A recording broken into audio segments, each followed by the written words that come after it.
नमस्कार, मैं हूं विशंबर थानवी। आप देख रहे हैं मेरा चैनल ध्येय विद विशंबर थान। तो आज अपन दोबारा हिंदी का टॉपिक शुरू कर रहे हैं, हिंदी की वीडियो डाल रहे हैं। इसमें हम पहले पढ़ चुके हैं विकारी शब्द, संज्ञा, सर्वनाम, विशेषण और क्रिया के बारे में। आज हम दूसरा उसका बिंदु पढ़ेंगे, अविकारी शब्द। अविकारी क्या होता है? अविकारी को हम अव्यय भी कहते हैं। अविकारी क्या होता है, अव्यय क्या होता है, इसके बारे में चर्चा करते हैं। देखिए, अविकारी शब्द, इसी को ही हम अव्यय के नाम से भी जानते हैं। क्या होता है? वे शब्द जो एक शब्द याद करना, वल्ली काका, ये नाम दिया है मैंने, वल्ली काका। ये वल्ली काका से प्रभावित नहीं हो, जो वल्ली काका से जो प्रभावित न हो और वाक्य में बिना किसी परिवर्तन के चलते रहे, उनको हम कहते हैं अविकारी या अव्यय। व का अर्थ है वचन, ली का अर्थ है लिंग, का अर्थ है काल, का अर्थ है काका, का अर्थ है कार्य। जो इन चारों से प्रभावित न हो और शब्द में किसी प्रकार का इस पे इफेक्ट न पड़े, प्रभावित न हो, उन शब्दों को हम अव्यय या अविकारी कहते हैं। कार्य आदि से प्रभावित न हो।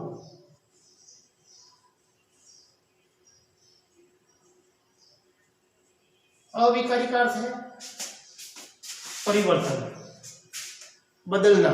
जो बदलते नहीं है, जो परिवर्तित नहीं होते हैं, उन शब्दों को हम कहते हैं अविकारी या अव्यय शब्द। जैसे व्यय, व्यय नहीं खर्च करना। मेरे पास 100 रुपए है और 100 रुपए मैंने खर्च कर दिए तो व्यय हो गया। 100 रुपए मैंने जेब में डाल दिए, अपने पास रखे, उसको कहते हैं अव्यय। तो इसी प्रकार से वचन, लिंग, काल, कारक इत्यादि के आधार पर वे शब्द बिल्कुल परिवर्तित नहीं हो, एज इट इज रहे, उनको हम कहते हैं अविकारी शब्द। अविकारी शब्द 4 प्रकार के होते हैं।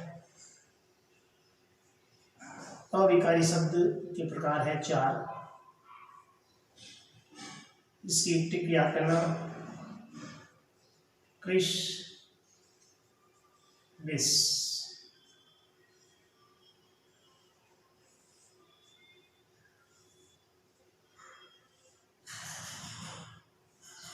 क्रिया का अर्थ है क्रिया विशेषण, क्रिया विशेषण। स से अभिप्राय है संबंध बोधक, वि से अभिप्राय है विस्मयादि बोधक, स का अभिप्राय है समुच्चय बोधक। ये शब्द होते हैं अविकारी शब्द। अविकारी का पहला प्रकार है क्रिया विशेषण, और क्रिया विशेषण के भी प्रकार है, पहले हम पढ़ चुके हैं। वैसे इसके भी 4 प्रकार हैं।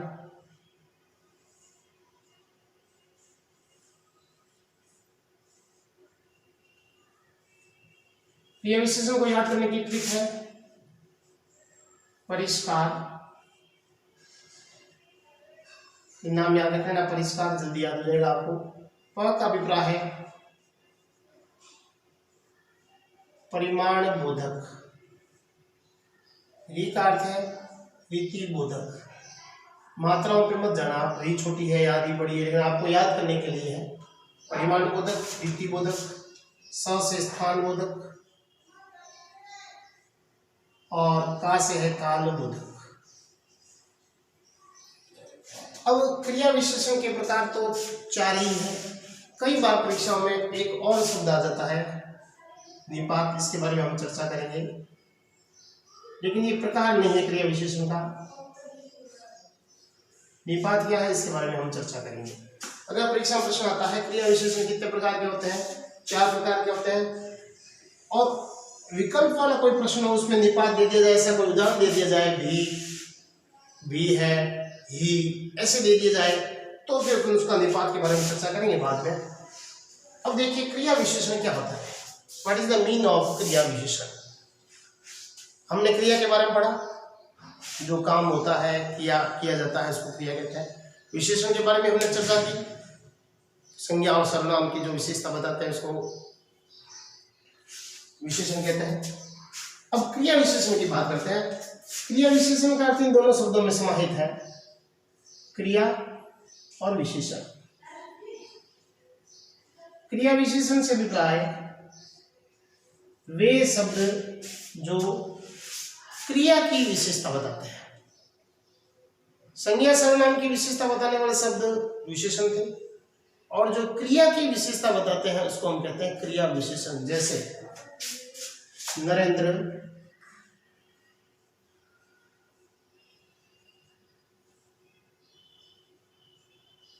दौड़ता है।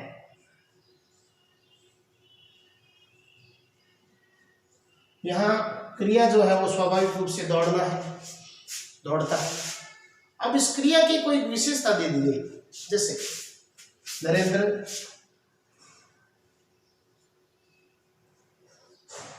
तेज दौड़ता है, तो ये क्रिया की विशेषता है। नरेंद्र धीमे दौड़ता है, क्रिया की विशेषता है। तो वे शब्द जो क्रिया की विशेषता बताते हैं उसे हम क्रिया विशेषण कहते हैं। परिभाषा, वे शब्द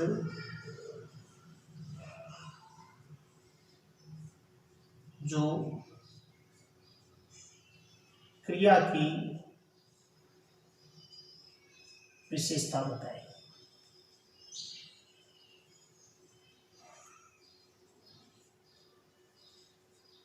इन शब्दों को हम क्रिया विशेषण कहते हैं। अब क्रिया विशेषण में प्रकार है 1, 2, 3 और 4। सबसे पहला आता है परिमाण। परिमाण का हम नाम से ही पता लगता है। परिमाण से अभिप्राय है किसी की माप तोल करना, उस इकाई के आधार पर मापना तोलना। अब जो क्रिया है वो परिमाण के रूप में जहां व्यक्त हो वहां कहते हैं परिमाणवाचक क्रिया विशेषण। जैसे उसने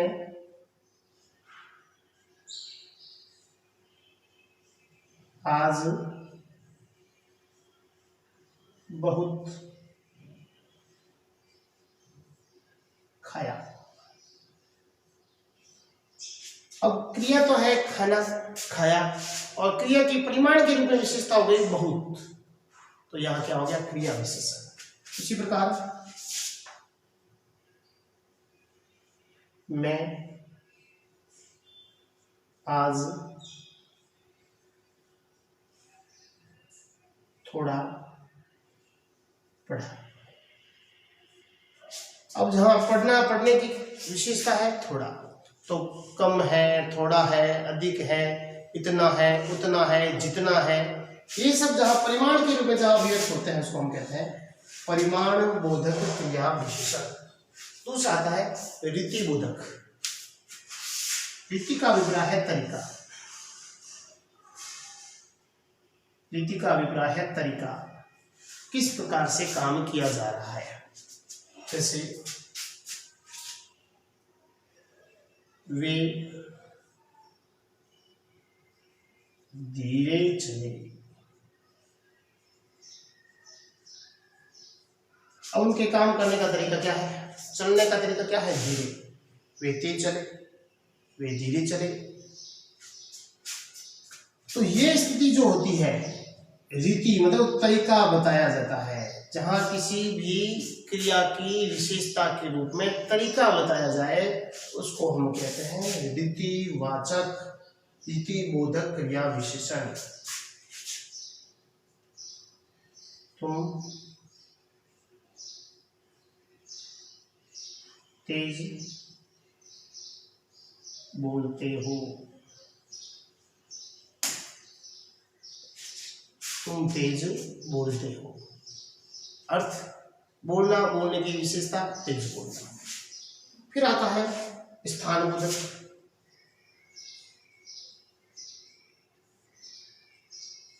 स्थान बोधक का अर्थ है कोई स्थान विशेष का उल्लेख नहीं होगा, अव्यय के रूप में उल्लेख होगा, जहां पे यहाँ वहाँ, इधर उधर, दाएं बाएं, ऊपर नीचे, ये सब जहां आएंगे वहां पे होगा स्थान बोधक। राम ने यहाँ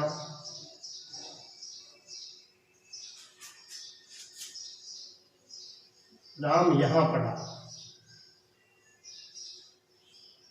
राम यहाँ पढ़ा, पढ़ने की क्रिया स्थान के रूप में है, यहाँ है। तुम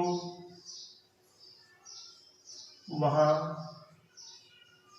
गए, गए कहाँ, वहां गए। तो यहाँ वहां, इधर उधर, दाएं बाएं, ऊपर नीचे, ऐसे शब्द जहां आ जाए वहां होता है स्थान बाधक, स्थान बोधक क्रिया विशेषण। फिर आता है काल बोधक।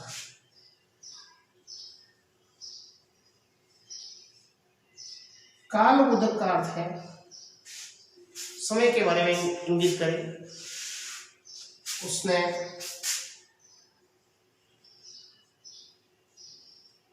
कल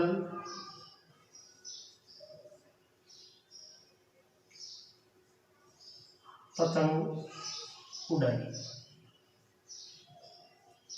आखा तीज का समय है, अक्षय तृतीया का समय है, पतंगें उड़ती है फलोदी क्षेत्र में, तो उड़ाई। उड़ाई कब, कल, आज, कल, अभी, कभी, जब, जभी, ये सब जहां भी व्यक्त हो, अभिव्यक्त हो, उन शब्दों को हम कहते हैं काल बोधक क्रिया विशेषण। अब आता है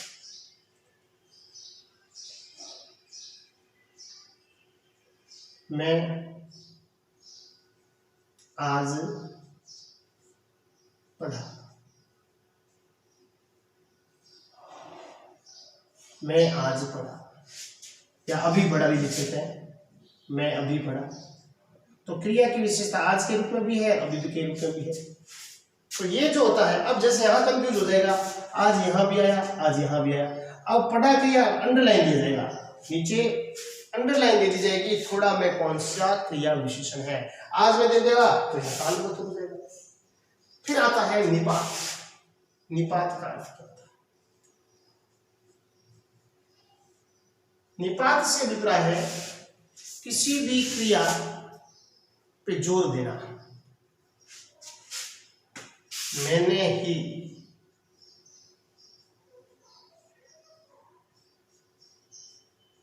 गाना गाया। जहां क्रिया पे जोर दिया, मैंने ही गाना गाया, तुम भी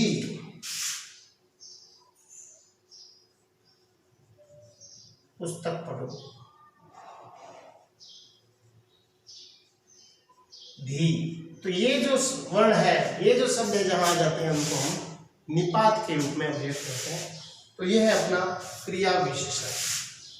अब क्रिया विशेषण के पश्चात हम चलते हैं आगे संबंध बोधक, जहां संबंध का बोध कराते हैं।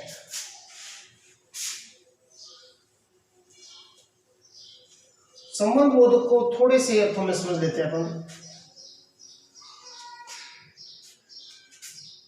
जहां संबंध का बोध होता है क्रिया विशेषण, जैसे पेड़ के नीचे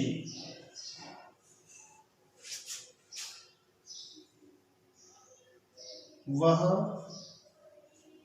पेड़ के नीचे बैठी है। दूसरा वाक्य, मैं उसके दाएं से चला। तुम कभी से लिखते हो।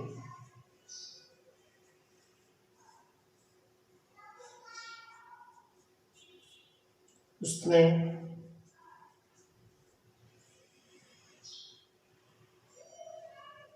आज से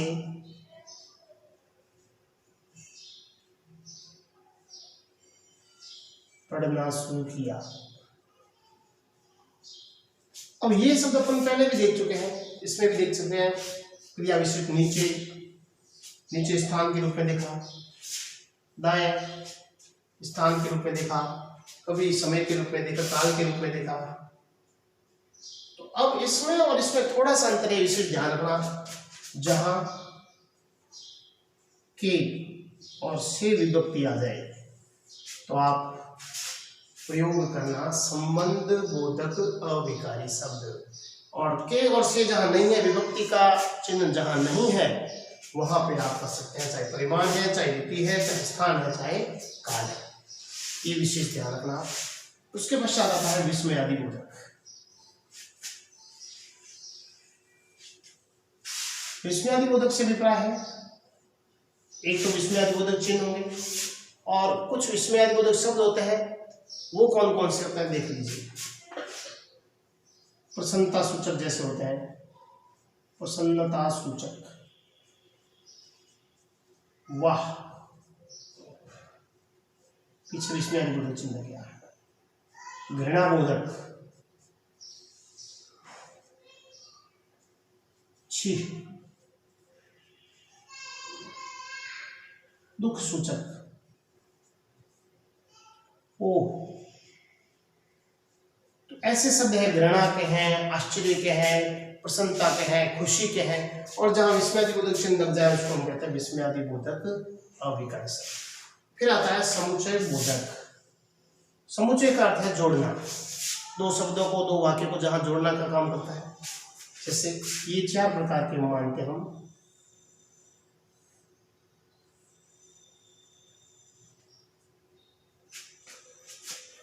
विकल्प बोधक,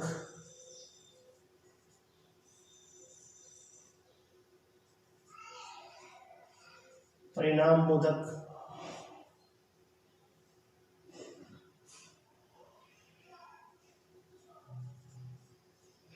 विरोध बोधक, समुच्चय बोधक। विकल्प, दो आपके पास विकल्प होंगे जहां या अथवा दे दिया, या अथवा। उसने खाना खाया या गाना गाया, क्रिया क्रिया की विशेषता विकल्प के रूप में। परिणाम, जहां अतः, इसलिए इत्यादि दिए हो, वहां पे हम परिणाम बोधक करेंगे। विरोध, पर, परंतु, लेकिन, किंतु, ये सब जहां दे दिए गए हो वहां पर हम विरोध सूचक या समुच्चय बोधक अविकारी शब्द का यूज करते हैं। फिर आता है समुच्चय। समुच्चय का अर्थ जोड़ना, व, एवं, और, ऐसे शब्द आगे, व, एवं, और, वहां पर अपन समुच्चय बोधक शब्द का उपयोग करेंगे। तो ये थे अविकारी शब्द, जिसमें क्रिया विशेषण, संबंध बोधक, विस्मयादि बोधक, समुच्चय बोधक। इसके अगले वीडियो में और हम कोई ना कोई एक कंटेंट लेकर के आपके सामने उपस्थित होंगे। आप लगातार वीडियो देखते रहिए। देखिए, अब कई लोग ये कहेंगे कि हमारे संज्ञा, सर्वनाम, विशेषण, क्रिया, क्रिया विशेषण हमारे कोर्स में नहीं है, पाठ्यक्रम में नहीं है। तो मैं आपको याद दिलाना चाहूंगा, सीबीएसई कक्षा 10th, उनके एक टॉपिक है पद परिचय। तो जिनके पद परिचय है कोर्स में, तो उनके संज्ञा भी आएगा, सर्वनाम भी आएगा, विशेषण भी आएगा, क्रिया भी आएगा, क्रिया विशेषण भी आएगा, सब आएगा। तो हमें ये सोच करके छोड़ना नहीं है कि संज्ञा हमारे कोर्स में नहीं है, सर्वनाम हमारे कोर्स में नहीं। अगर आपके पद परिचय कोर्स में है तो इसका अर्थ है कि आपका संज्ञा, सर्वनाम, विशेषण, क्रिया, क्रिया विशेषण सब कोर्स में है। कुछ लोगों के वाक्य शुद्धि कोर्स में है और ये कोर्स में नहीं है, तो वाक्य शुद्धि में भी सभी आएंगे। तो हिंदी का प्रत्येक टॉपिक, प्रत्येक प्रकरण एक से लिंक है। अगर संज्ञा अपने को नहीं आती, सर्वनाम नहीं समझ पाएंगे, सर्वनाम नहीं आते तो विशेषण नहीं समझ पाएंगे। तो एक ना एक कनेक्ट है आपस में। तो प्रत्येक टॉपिक को, प्रकरण को अपने को आत्मसात करना है, समझना है अच्छी तरीके से, और लगातार आप जुड़ते रहिए, पढ़ते रहिए, देखते रहिए। धन्यवाद, थैंक यू।